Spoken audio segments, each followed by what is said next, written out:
नमस्कार दोस्तों, सुनो कहानियाँ में आपका बहुत बहुत स्वागत है। आज की कहानी है पांडवों का स्वर्गगमन। आज महाभारत की कथा है यह। श्री कृष्णचंद्र से मिलने के लिए तथा भविष्य का कार्यक्रम निश्चित करने के लिए अर्जुन द्वारिकापुरी गए थे। जब उन्हें गए कई महीने व्यतीत हो गए, तब एक दिन धर्मराज युधिष्ठिर को विशेष चिंता हुई। वे भीमसेन से बोले, हे भीमसेन, द्वारिका का समाचार लेकर भाई अर्जुन अभी तक नहीं लौटे, और इधर काल की गति देखो, संपूर्ण भूतों में उत्पात होने लगे हैं। नित्य अपशगुन होते हैं, आकाश में उल्कापात होने लगे हैं और पृथ्वी में भूकंप आने लगे हैं। सूर्य का प्रकाश मध्यम सा हो गया है और चंद्रमा के इर्द गिर्द बारंबार मंडल बैठते हैं। आकाश के नक्षत्र एवं तारे परस्पर टकरा कर गिर रहे हैं। पृथ्वी पर बारंबार बिजली गिरती है। बड़े बड़े बवंडर उठकर अंधकार में भयंकर आंधी तूफान करते हैं।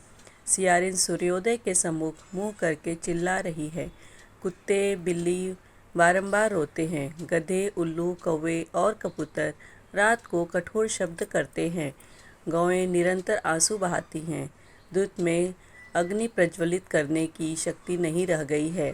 सर्वत्र श्रीहीनता प्रतीत होती है। इन सब बातों को देखकर मेरा हृदय धड़क रहा है। न जाने ये अपशगुन किस विपत्ति की सूचना दे रहे हैं। क्या भगवान श्री कृष्णचंद्र इस लोक को छोड़कर चले गए, या अन्य कोई दुखदायी घटना होने वाली है।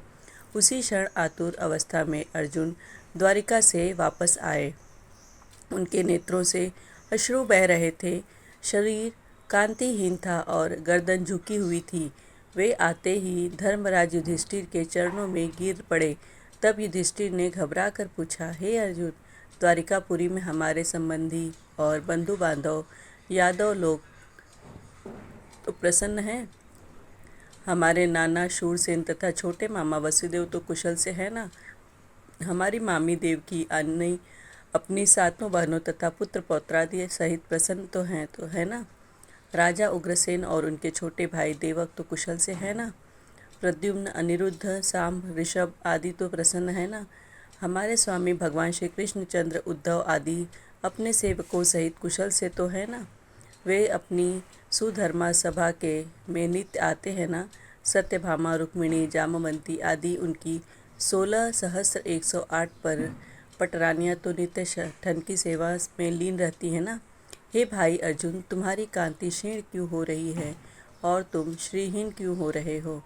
धर्मराज युधिष्ठिर के प्रश्नों के बौछार से अर्जुन और भी व्याकुल एवं शोकाकुल हो गए। उनका रंग फीका पड़ गया। नेत्रों से अविरल अश्रुधारा बहने लगी। हिचकियाँ बंध गई। रूंधे कंठ से उन्होंने कहा, हे भ्राता, हमारे प्रियतम भगवान श्री कृष्णचंद्र ने हमें ठग लिया। वे हमें त्याग कर इस लोक से चले गए, जिनकी कृपा से मेरे परम पराक्रम के सामने देवता भी सिर नहीं उठाते थे। मेरे उस परम पराक्रम को भी वे अपने साथ ले गए। प्राणहीन मुर्दे जैसी गति हो गई है मेरी। मैं द्वारिका से भगवान श्री कृष्णचंद्र की पत्नियों को हस्तिनापुर ला रहा था, किंतु मार्ग में थोड़े से भीलों ने मुझे एक निर्बल की भांति परास्त कर दिया।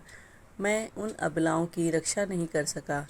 मेरी वे ही भुजाएं हैं, वही रथ है, वही घोड़े हैं, वही गांडीव धनुष है और वही बाण है, जिनसे मैंने बड़े बड़े महारथियों के सिर बात ही बात में उड़ा दिए थे।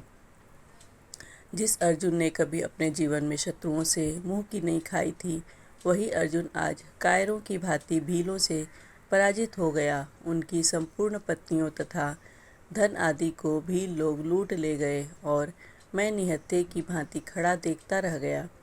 उन भगवान श्री कृष्णचंद्र के बिना मेरी संपूर्ण शक्ति क्षीण हो गई है।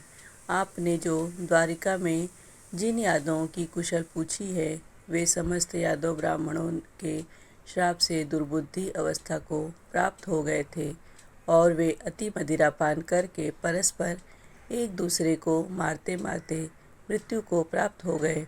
यह सब उन्हीं भगवान श्री कृष्णचंद्र की लीला है।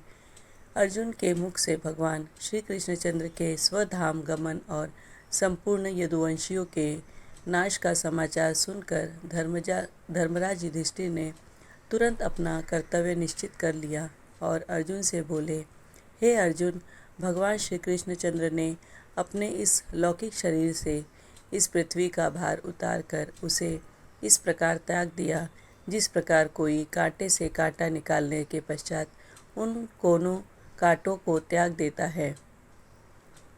अब घोर कलयुग भी आने वाला है, अतः अब शीघ्र ही हम लोगों को स्वर्गारोहण करना चाहिए। जब माता कुंती ने भगवान श्री कृष्णचंद्र के स्वधाम गमन का समाचार सुना तो उन्होंने भगवान श्री कृष्णचंद्र में अपना ध्यान लगाकर शरीर त्याग दिया। धर्मराज युधिष्ठिर ने अपने महापराक्रमी पौत्र परीक्षित को संपूर्ण जम्बद्वीप का राज्य देकर हस्तिनापुर में उसका राज्याभिषेक किया और शूरसेन देश को राजा बनाकर मथुरापुरी में अनिरुद्ध के पुत्र वज्र का राज तिलक किया। तत्पश्चात परम ज्ञानी युधिष्ठिर ने प्रजापति यज्ञ किया और भगवान श्री कृष्णचंद्र में लीन होकर संन्यास ले लिया। उन्होंने मान, अपमान, अहंकार तथा मोह को त्याग दिया और मन तथा वाणी को वश में कर लिया। संपूर्ण विश्व उन्हें ब्रह्मरूप दृष्टिगोचर होने लगा। उन्होंने अपने केश खोल दिए, राजसी वस्त्राभूषण त्याग कर चीर वस्त्र धारण करके और अन्न जल का परित्याग करके मौन व्रत धारण कर लिया। इतना करने के बाद बिना किसी की ओर दृष्टि किए घर से बाहर उत्तर दिशा की ओर चल दिए। राजा संसार की अनित्यता का विचार करके द्रौपदी तथा भाइयों को साथ ले हिमालय की तरफ महाप्रस्थान के पथ पर अग्रसर हुए। उस महापथ में क्रमशः द्रौपदी, सहदेव, नकुल, अर्जुन और भीमसेन एक एक करके गिर पड़े। इससे राजा शोकमग्न हो गए। तदनंतर वे इंद्र के द्वारा लाए हुए रथ पर आरूढ़ हो दिव्य रूपधारी भाइयों सहित स्वर्ग को चले गए। वहाँ उन्होंने दुर्योधन आदि सभी धृतराष्ट्र पुत्रों को देखा। तदनंतर उन पर कृपा करने के लिए अपने धाम से पधारे हुए भगवान वसुदेव का भी दर्शन किया। इससे उन्हें बड़ी प्रसन्नता हुई। यह मैंने तुम्हें महाभारत का प्रसंग सुनाया है। जो इसका पाठ करेगा वह स्वर्गलोक में सम्मानित होगा। इस तरह यह कहानी समाप्त होती है। अगर आप लोगों को मेरी कहानी पसंद आती है तो प्लीज़ चैनल को सब्सक्राइब करिए, शेयर करिए और कमेंट करिए। Thank you.